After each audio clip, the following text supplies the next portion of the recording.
Hello friends, स्वागत है आपका मेरे YouTube channel books world with Priyanka में।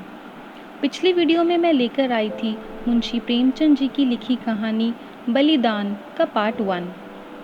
चलिए आज सुनते हैं इसका पार्ट 2। उस दिन घर में चूल्हा नहीं जला। ऐसा मालूम होता था मानो हरखू आज ही मरा है। लेकिन सुभागी यूं चुपचाप बैठने वाली स्त्री न थी। वह क्रोध से भरी हुई कालिका दीन के घर गई और उसकी स्त्री को खूब लथेड़ा। कल का बानी आज का सेठ, खेत जोतने चले हैं, देखे कौन मेरे खेतों में हल चलाते हैं, अपना और उसका लोहा एक कर दूं। पड़ोसिन ने उसका पक्ष लिया, तो क्या गरीबों को कुचलते फिरेंगे। सुभागी ने समझा मैंने मैदान मार लिया। उसका चित्त बहुत शांत हो गया। किंतु वही वायु जो पानी में लहरें पैदा करती है, वृक्षों की जड़ से उखाड़ डालती है। सुभागी तो पड़ोसियों की पंचायत में अपने दुखड़े रोती और कालिका दीन की स्त्री से छेड़ लड़ती। इधर गिरधारी अपने द्वार पर बैठा हुआ सोचता, अब मेरा क्या हाल होगा, अब यह जीवन कैसे कटेगा, ये लड़के किसके द्वार पर जाएंगे। मजदूरी का विचार करते ही उसका हृदय व्याकुल हो जाता। इतने दिनों तक स्वाधीनता और सम्मान का सुख भोगने के बाद अधम चाकरी की शरण लेने के बदले वह मर जाना अच्छा समझता था। अब तक वह ग्रस्त था। उसकी गणना गांव के भले आदमियों में होती थी। उसे गांव के मामले में बोलने का अधिकार था। उसके घर में धन न था पर मान था। नाई, कुम्हार, पुरोहित, भाट, चौकीदार ये सब उसका मुंह ताकते थे। अब यह मर्यादा कहाँ। अब कौन उसकी बात पूछेगा, कौन उसके द्वार आएगा। अब उसे किसी के बराबर बैठने का, किसी के बीच में बोलने का हक नहीं रहा। अब उसे पेट के लिए दूसरों की गुलामी करनी पड़ेगी।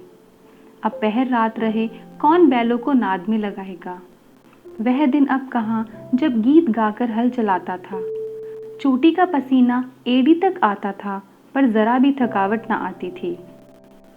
अपने लहलाते हुए खेतों को देखकर फूला न समाता था।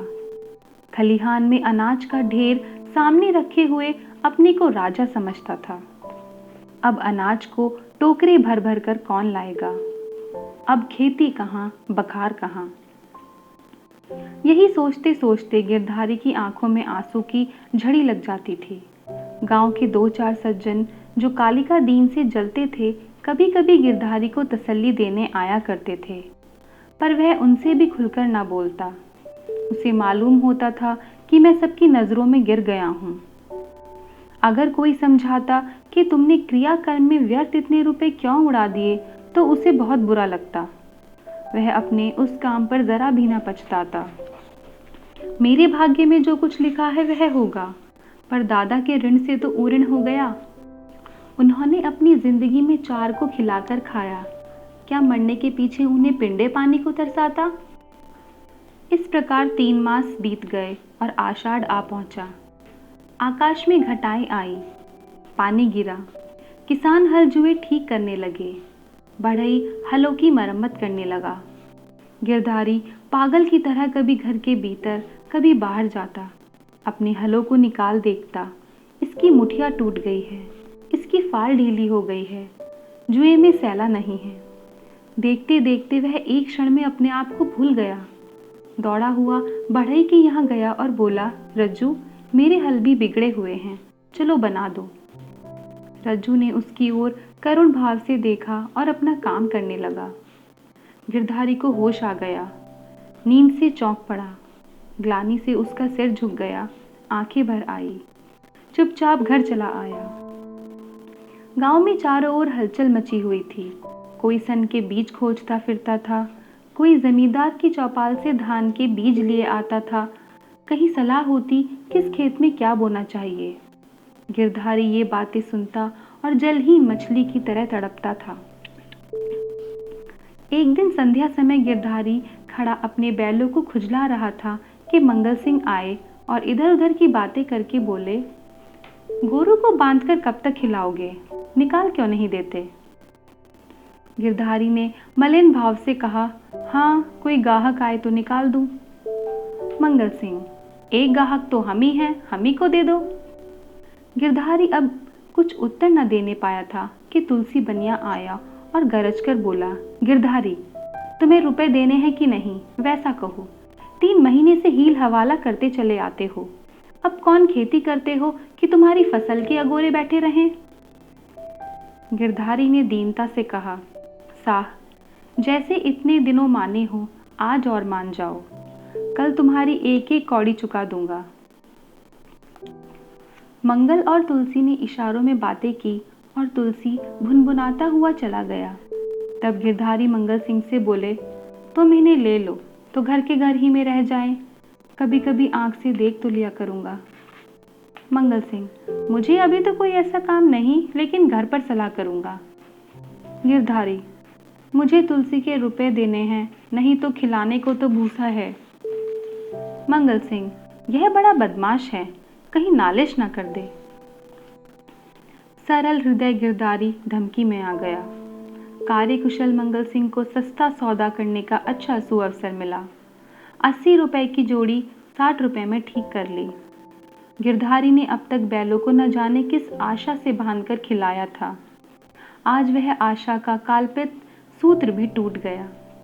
मंगल सिंह गिरधारी की खाट पर बैठे रुपए गिन रहे थे और गिरधारी बैलों के पास विषादमय नेत्रों से उनके मुंह की ओर ताक रहा था। आह, ये मेरे खेतों के कमाने वाले, मेरे जीवन के आधार, मेरे अन्नदाता, मेरी मान मर्यादा की रक्षा करने वाले, जिनके लिए पहर रात से उठकर छांटी काटता था, जिनकी खली दाने की इच्छा अपने खाने से ज़्यादा रहती थी, जिनके लिए सारा दिन भर हरियाली उखाड़ा करता था, ये मेरी आशा की 2 आंखें, मेरे इरादे के 2 तारे, मेरे अच्छे दिनों के 2 चिन्ह, मेरे 2 हाथ अब मुझसे विदा हो रहे हैं। जब मंगल सिंह ने रुपए गिनकर रख दिए और बैलों को ले चले, तब गिरधारी उनके कंधों पर सर रखकर खूब फूट फूट कर रोया। जैसे कन्या मायके से विदा होते समय माँ बाप के पैरों को नहीं छोड़ती, उसी तरह गिरधारी इन बैलों को न छोड़ता था।